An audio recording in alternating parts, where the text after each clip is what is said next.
Good evening বন্ধুরা, দেখো আমি এই ব্যাটারটা গুলে নিয়েছি। আর এই হচ্ছে তোপসে মাছ।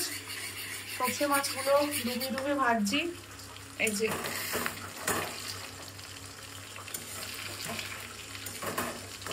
কি দিয়েছি বলো তো, এর মধ্যে ব্ল্যাক সল্ট, ব্ল্যাক পেপার, একটু খাবার সোডা, ময়দা আর ডিম।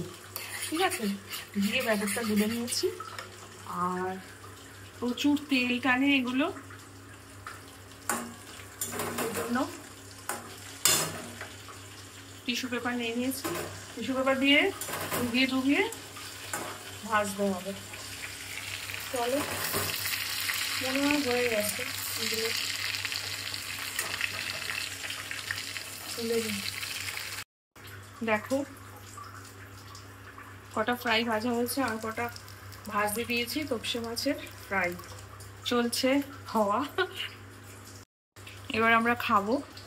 ওগুলো হচ্ছে, আর এগুলো আমরা খেতে থাকবো। চলো খেয়ে নিই।